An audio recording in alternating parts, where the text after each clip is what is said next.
Investors bracing for Tesla earnings after the closing bell. Joining us now to discuss, Pierre Ferragu of New Street Research, who recently upgraded Tesla to a buy and raised its price target to 460 from 240. Pierre, welcome to the programme, sir. Let's start with the upgrade. Why the upgrade and why Monday? So we did upgrade the stock a few weeks back, and really our view was looking at 2025 on the auto business, what's all the news flow that gets delivered quarter after quarter on the volumes and gross margin.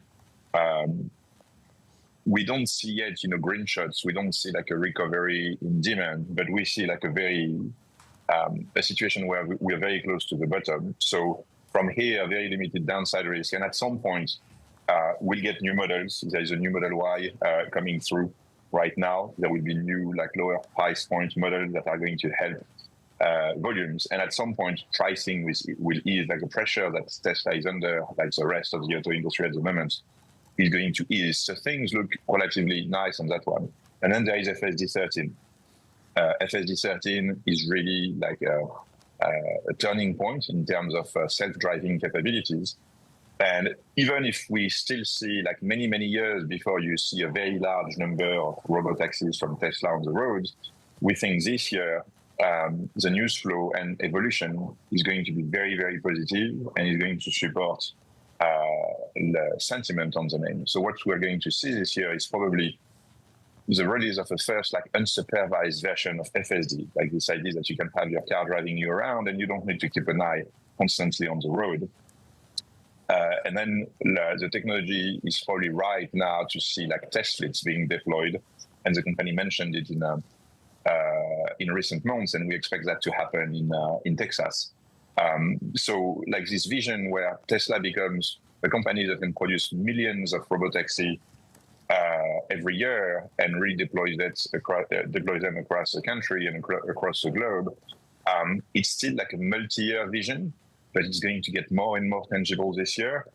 And so the stock now is trading maybe on 100 times earnings, which is where it has been trading when the market started really focusing on the long-term vision and saw the long-term vision becoming more and more tangible. That's really what we expect for the stock this year.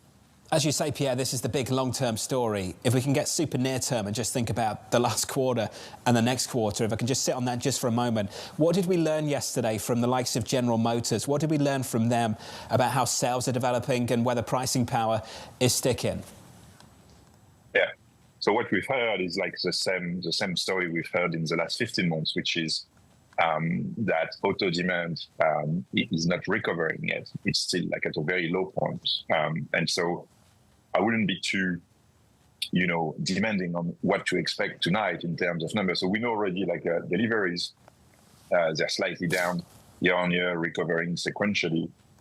They are 30% above the run rate of the beginning of the year. So Tesla continues to be able, to expand even in this very difficult market condition. But that we know that there won't be any surprise. We already know the delivery numbers. What's going to be interesting, of course, is the gross margin. We do expect pressure on gross margin. It was particularly high in Q3, it benefited from a lot of tailwinds. And what we've seen in Q4 is that Tesla has still been very aggressive, very active on discounting, on promotions and things like that. And of course, this means the pressure on gross margin is still around. It's well into expectation. The key question is, can Tesla deliver 20 to 30% growth, as Elon indicated, for 2025? And on that one, I would say, if we close 2024 on a run rate that is 30% above, 20 to 30% above where it was at the beginning of the year, we're in a good position to do that. And what we need to hear on the call to gain confidence about 2025 being a good growth year for Tesla is actually some more insights on how the new Model Y is doing and what comes next this year in terms of new models. Because remember, in auto, we are facing an extremely elastic market. If you can get into the market with lower price points, you massively, instantly expand your addressable market. And that's really what Tesla needs to deliver this year to deliver a very strong quarter after quarter, sequential trajectory.